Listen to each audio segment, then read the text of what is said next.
Tom, it's been a while. Where have you been? I've been busy, mate. We're going to show you some really good books. These are all short books, varying in degree of difficulty. And they're my favorites, Tom's favorites, some new, some old, some you've never heard of. Let's get started.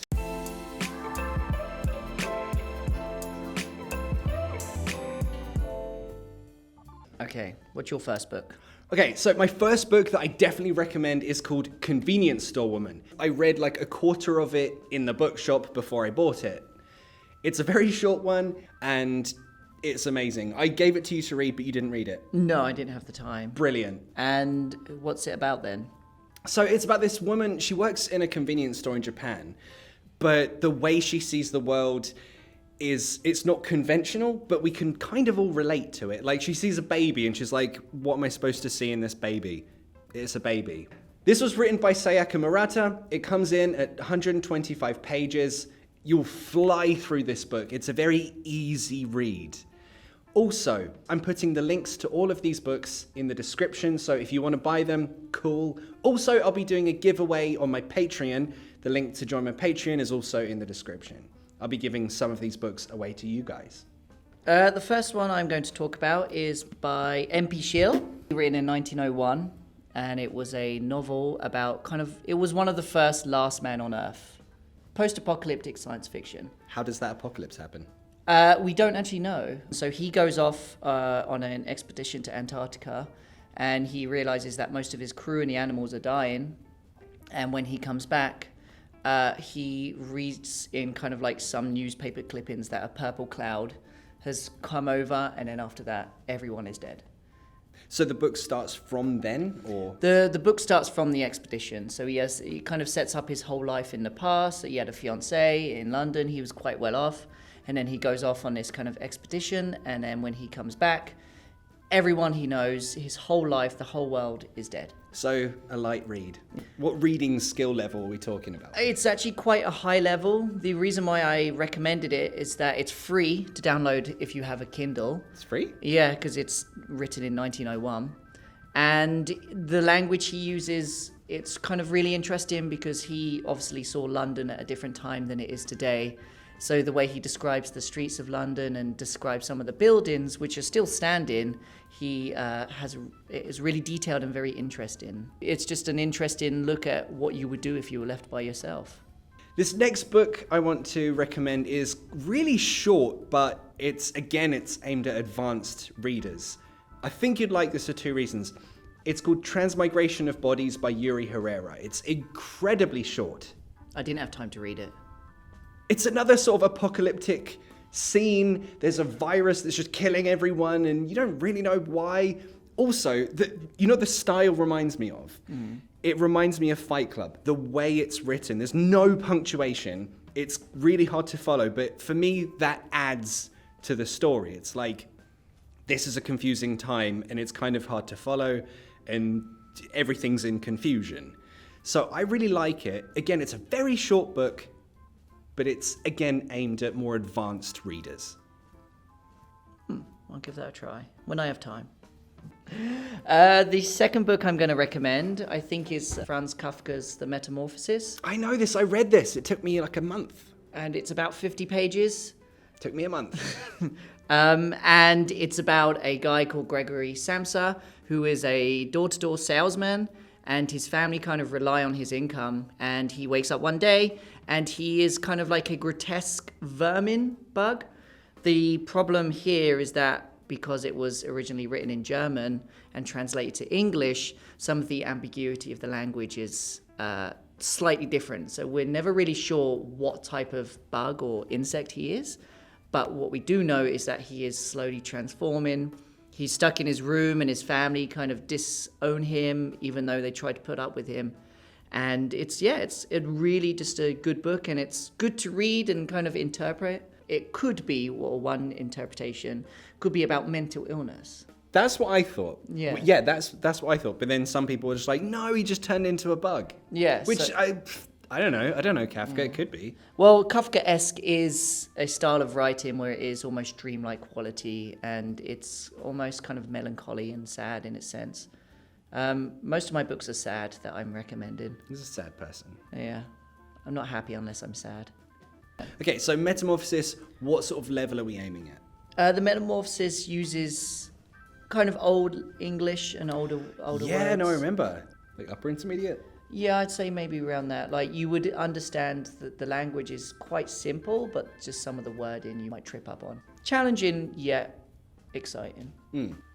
Well, this next book, you might really like it then. It's called A Meal in Winter. When I have time to read it, I'll read it. It's set in World War II in a concentration camp, so as you can imagine, it's very, very depressing, very, very sad. And the protagonists of this story are 3 German soldiers who come across a lonely Jewish guy, and I don't want to give too much of the story away, but just know that it's a very intense read. The style the writer uses, it really brings you into the story. It makes you feel the cold, the elements, all of their lives. It's kind of depressing. You'd love it. Sounds right up my alley. Yeah. 86 pages, written by Hubert Mingarelli. And again, the link to get that book is in the description, both the digital and the actual book copies. Do you prefer like actual books or digital ones?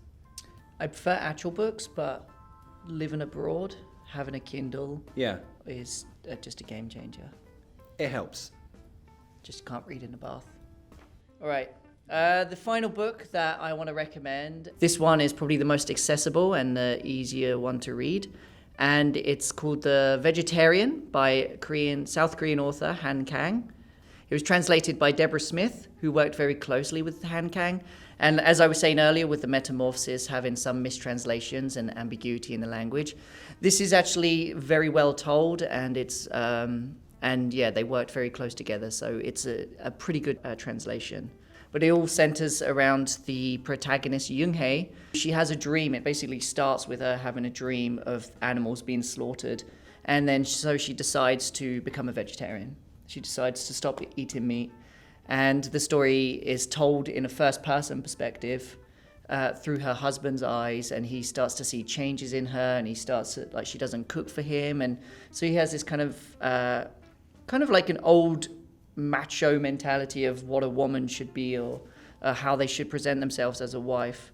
The second story is through the brother-in-law. He finds Young-hae's choice to become a vegetarian much more fascinating, and he's an artist, and he slowly starts to develop feelings. It's written in a third-person point of view. So it's a really nice dichotomy of having the different perspectives and pronouns. And then the final one is Flaming Trees, which is told through the sister of Young-hae. And the narrative changes, so sometimes it will be past tense, then it will change the present tense. What level of English would you need? Like, it's the language is very basic and very easy to read. It's just it's kind of surreal. It's in the same vein as Kafka, where it's kind of almost dreamlike qualities, or Murakami. Nice.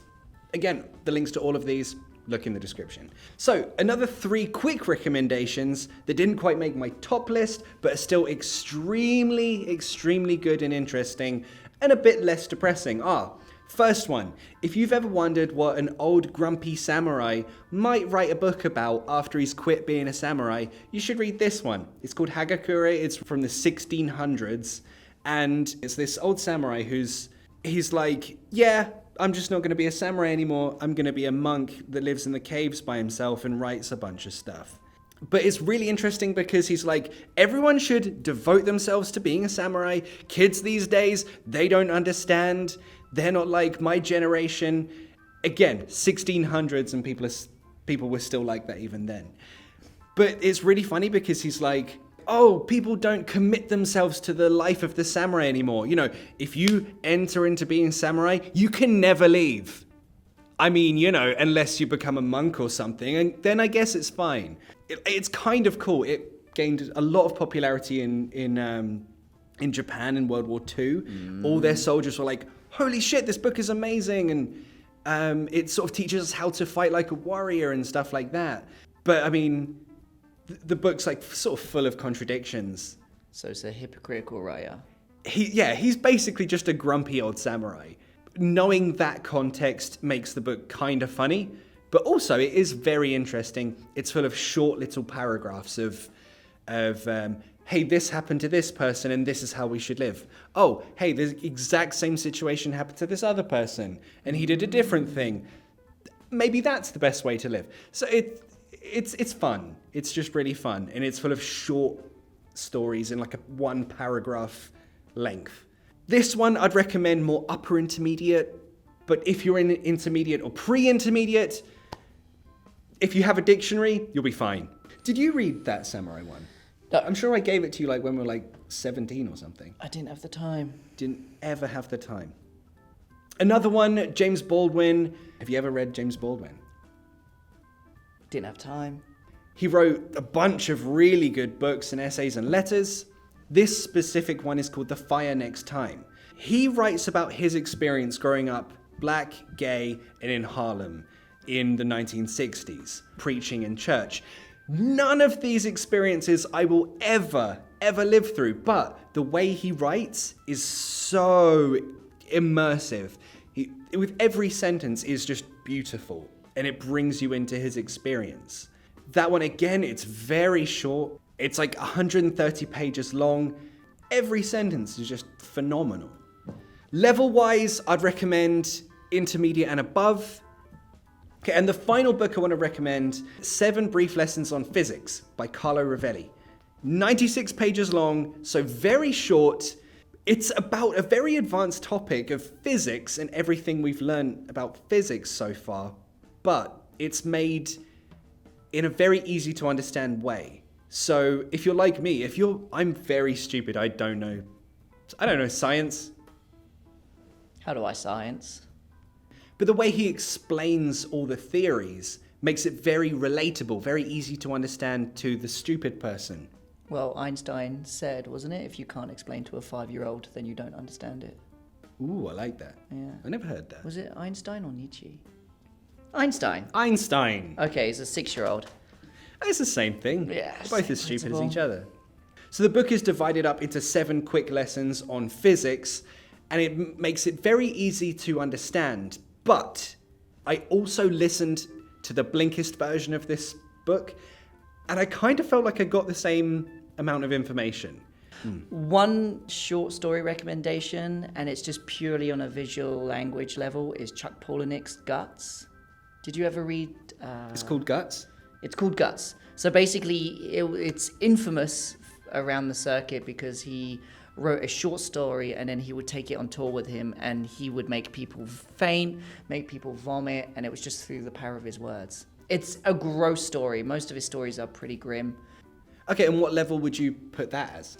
I think because of the language used, you'd have to understand it rather than try to find out what each word means. I'd say maybe upper intermediate. But Yeah. it's a short, maybe 10 pages. And it Oh. is...